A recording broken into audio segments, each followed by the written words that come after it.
From Hollywood, it's time now for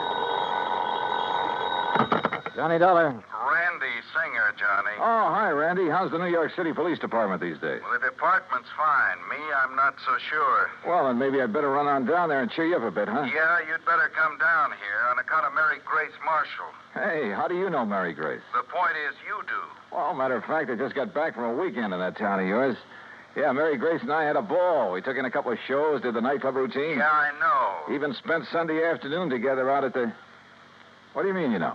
Johnny, your little girlfriend's been murdered. What? Yeah. Randy, have you got any leads, anything to go on? Yeah, Johnny, plenty. Then I'll grab the first plane. Yeah, you'd better.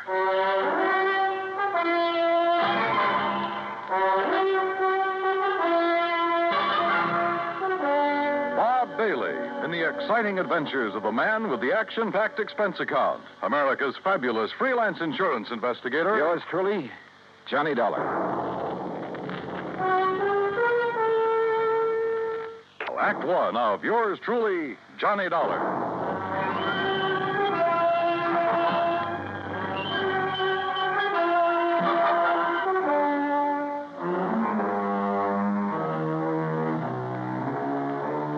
Expense account submitted by Special Investigator Johnny Dollar to the Mideastern Life and Casualty Insurance Company, Home Office, Hartford, Connecticut. Following is an account of expenses incurred during my investigation of the Mary Grace matter.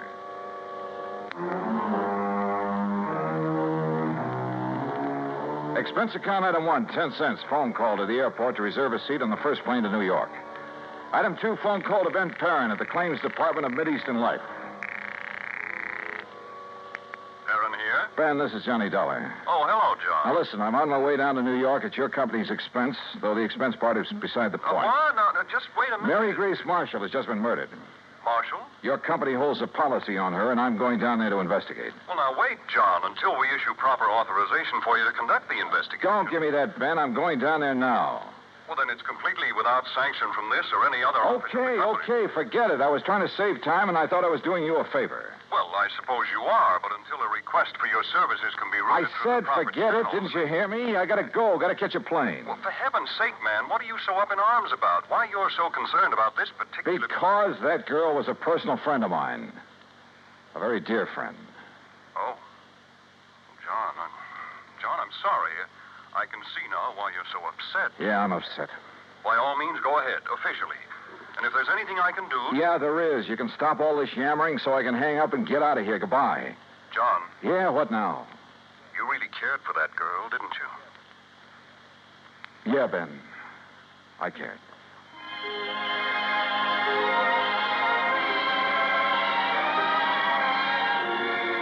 Expense account item 3, 920. Cab to the airport and plane ticket to New York. The trip down there gave me time to think. And thinking about it hurt. Mary Grace Marshall. Tall, brunette, and very beautiful. And as straight a girl as I'd ever known. There was a time a few years ago when I'd hoped she might marry me. But she wanted to stay with her successful career as a fashion designer. And she was right. I'm not the marrying type either. So we just remained friends. We had a lot of fun together. Theaters, dancing, an occasional nightclub. Sometimes the long hair stuff, a recital or the opera. And we go to the zoo or the circus, a boxing match or a baseball game. Or just go for a quiet walk in the park. And often just a long, quiet evening in her apartment over a tall, cool drink and good conversation. A goodnight kiss? Sure. But that was all. Now she was gone. And believe me, somebody was going to pay. Item 4, $6 even for a fast taxi to the 18th Precinct headquarters and Sergeant Randy Singer. Come on in, Johnny. Close the door. Sure. Hi. Better sit down, huh? Yeah. All right, when did it happen, Randy, and how? You said on the phone you have some leads. Clues all over the place. They all point toward one person. Oh. Toward the one person known to have been with her at about the time the coroner says she was killed. How was she killed? Struggle. Fell and struck her head on the base of the fireplace. Cigarette, Johnny? Oh, yeah, thanks. Incidentally, so far I've been able to keep this thing out of the papers. Oh? Hey, give me a light, will you? I seem to have forgotten my lighter. Yeah, you have. Here. Thanks.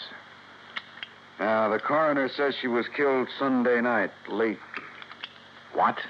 by somebody who must have spent several hours with her.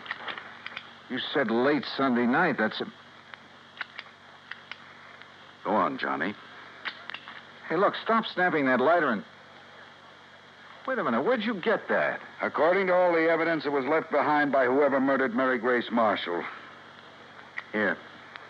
Look familiar? Are you crazy? This lighter is mine. Yeah, Johnny. I know. And now, Act Two of yours truly, Johnny Dollar, and the Mary Grace matter.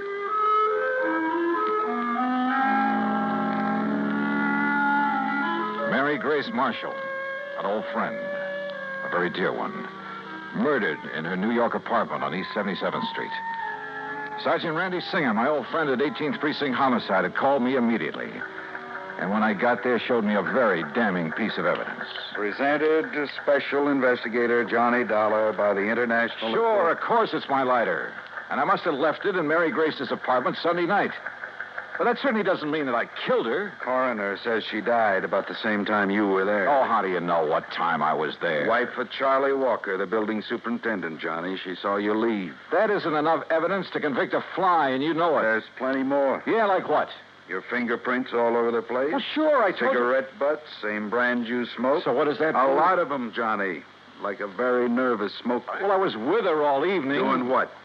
Oh, now, look, Randy, surely you can't be serious. You can't think for a minute You that look, Johnny. This is my case, nobody else's. I'm keeping it that way. I've kept it out of the papers. I think you know why. Oh, sure, I know why. Because we've been buddy-buddy for so long, you want to be sure that if anybody hangs me, you will, for old time's sake. I asked you what you were doing. Well, let me tell you something, Randy. That girl meant a lot to me. What were you so doing shut Sunday up and night? tell me what other evidence you have, what you know that can help me find out who... I'm sorry, Randy. Sure, it's your job. I'd probably do the same thing to you under the circumstances. If you didn't, I wouldn't have any use for you. But don't you see... Okay, look.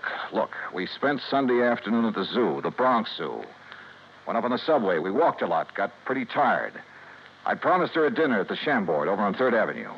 But she said she had some food at the apartment, so we went back there. Then we just sat around and talked, played some music, that's all. And had some drinks. Yeah, I picked up a bottle of scotch on the way. How many drinks? Oh, 1 or 2 light ones is all. Sorry, Johnny, that bottle was nearly empty. But that's him. Who discovered the body? Mrs. Walker, wife of the apartment super. The one who saw you leave shortly after hearing the screams that made her... Screams? Yeah, that made her finally go up and look in the Marshall girl's apartment. She's crazy, Randy. You're lying. Can you prove it? I'd like to talk to that woman. I think you She's off better. her rocker if she told you she... What'd you say? I think you ought to see her. Huh? But if I'm your big suspect... Well, sure you are. Until you can help me prove I'm wrong. We drove over to the place on 77th Street in a prowl car. Everything was exactly as it had been when I'd left Sunday night, except that there were signs of a struggle, as Randy had said. A chair and a lamp had been knocked over, the hi-fi shoved aside when she'd fallen at the fireplace. Even the bottle of scotch from which I'd poured a couple of small... What's the matter, Johnny? Well, I'm not sure, Randy, but I'd have sworn I left this bottle out in the kitchenette where I... Huh? Hey, are you making more prints? Yeah. Look, this bottle of soda, 3/4 full. You don't kill most of a bottle of scotch with only this much soda. Unless you're drinking it straight. Oh, who drinks it straight these days? An alcoholic? Or somebody who needs a jolt for his nerves. Maybe. Want to go downstairs and talk to the super's wife? Yeah, let's.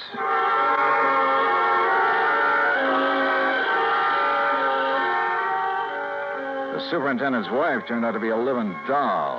Young, pretty, with too much makeup. The sort who looked like she decided to get out of the chorus line for a quieter life as the wife of a building superintendent. I noticed a peculiar, spicy kind of odor when she first let us in, but thought nothing of it at the time.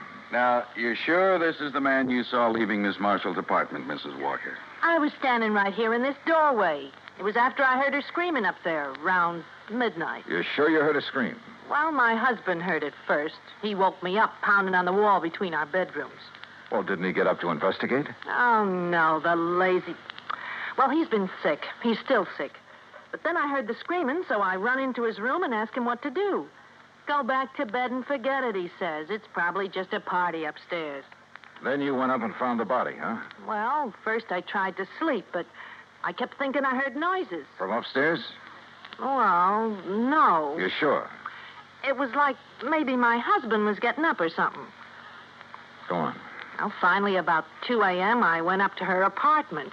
When she didn't answer my knock, I let myself in. And there she was, dead. Who called the police, you or your husband? Him? Besides, I told you he was sick. He still is. I'd like to talk with him. Oh, sure. If he's sober enough. Come on. That was a funny crack. If her husband really was sick. She led us toward the rear of the apartment, and I mistakenly started to enter her bedroom. That peculiar odor again, only more pronounced. And believe me, it was an arpege. Here, mister, this way. Her husband's bedroom was pretty much of a mess, untidy, with pictures of bathing beauties, calendar art, and some striking pictures of Mary Grace Marshall plastered all over the walls. This room had an odor about a tube of stale booze. Here you are, Charlie. No, I tell you, I don't want any more of that stuff. Well, you seem to think it'd make you feel better. I did. What did you... Oh, the cop again. That's right, Mr. Walker. And this is the guy I seen coming down from your girlfriend's apartment after all the screaming. His name's Johnny something. You actually heard screaming up there, Mr. Walker? Yeah, awful racket. Woke me up. Scared me. What do you mean? That poor girl up there, all alone. Only she wasn't alone. But then it stopped. I figured maybe I'd been wrong. Had a nightmare or something. Yeah, sure. A dream about her. You think about me for a change instead of dreaming about that dame. Shut up. Talking about her, dreaming about her, sneaking around to have a look at her when she came in and Shut up, out. I tell you. If you wasn't sick, I think you'd sneaked up there and done her in because you couldn't have her. Sergeant, will you take her out of here? It wouldn't be the first time a drunken bum has killed somebody. Shut up! Shut up! Mrs. Walker, I thought I told you this man was supposed to be kept quiet. Oh, well, now, look, Doctor. Yet I walk in here and find this sort of thing going on. Go on, all of you. Out of here while I attend this man. Just a minute, Doctor. Out immediately. This is a heart case complicated by a very serious virus infection. Doc, if I can have just one Later, minute. officer. I must save this man's life. Come on, Randy. You too, Mrs. Walker. Yeah, sure. He's been getting alcohol again, strictly against my order. Now, look here, Mrs. Walker. No, wait. Huh? Come on upstairs with me again. Oh? What'd you think of? A couple of things, Randy, that I believe will clinch this case so fast. Come on. Act 3 of yours truly, Johnny Dollar, and the Mary Grace Matter.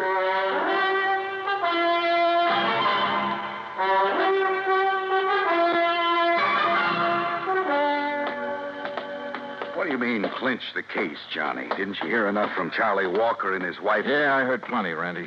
Well, then what's the point of coming back here to the dead girl's apartment? Let me show you something here in the kitchenette.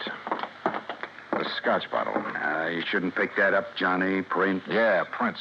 And where your boys dusted over them to show them up. But look, Yeah? right here they're smeared, see? By a piece of cloth. Sure, he tried to erase them when he killed that bottle. Now, come on back to the living room. And here, take a look at this. Well, what's the hi-fi set got to do with I it? told you Mary Grace and I sat here Sunday night talking and playing records. So? This record on the turntable is the same one we were playing just before I left her. Look at it. Dolorima by Vingetti. Never heard of it. We shut it off because it got too noisy in the death scene from that opera. Huh? Listen.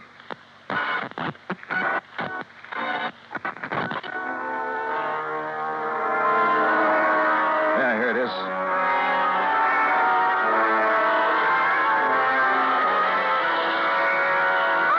Holy. It sounds like somebody... Shut it off!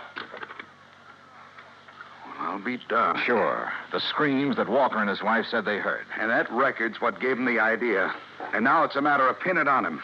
All right, what have you got for his motive? Motive? Are you kidding? Didn't you see those pictures of all those beautiful those babes he has on the wall of his room? And the pictures of the Marshall girl? All right.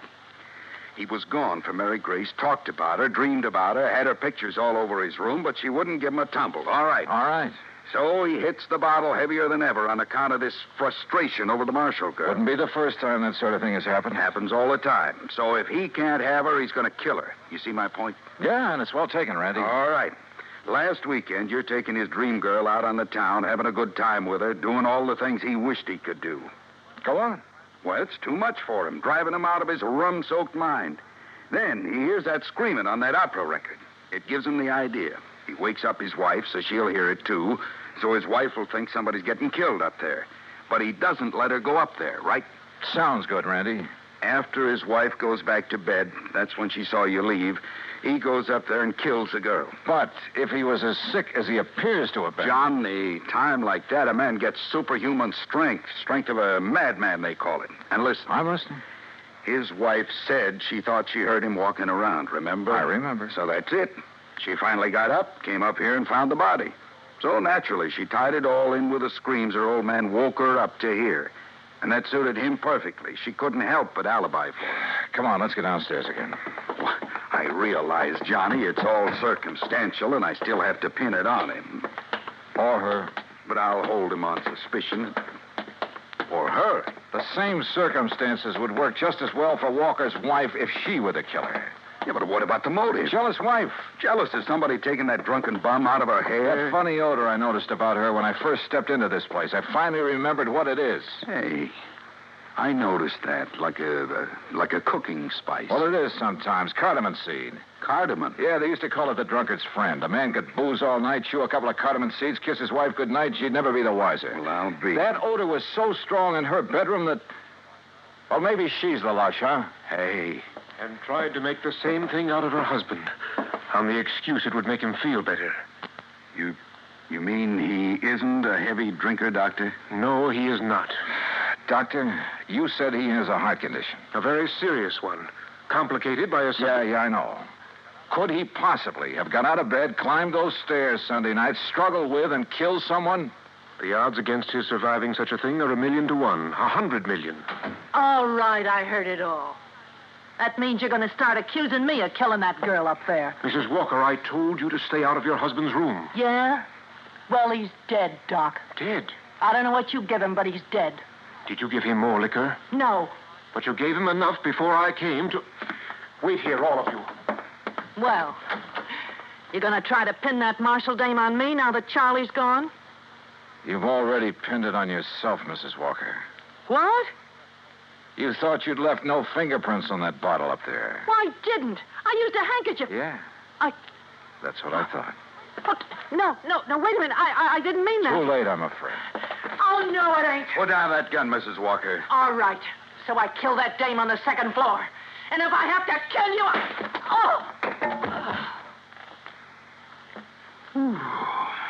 Yeah. Thanks, Doctor. It's quite all right, sir. Well, Randy, there's your killer. Happy? Yeah? I guess I ought to be. You? It doesn't bring back Mary Grace.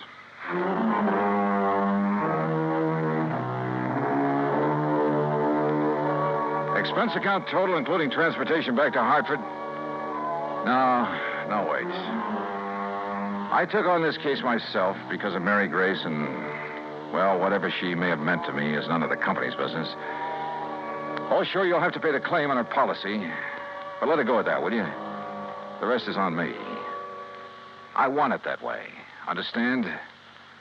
For old time's sake. Yours truly, Johnny Dollar.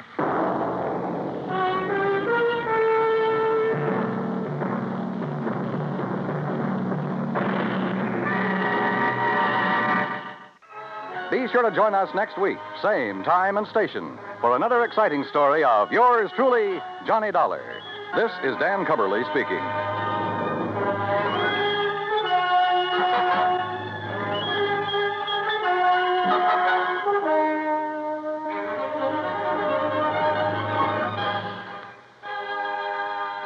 This is the United States Armed Forces Radio and Television Service.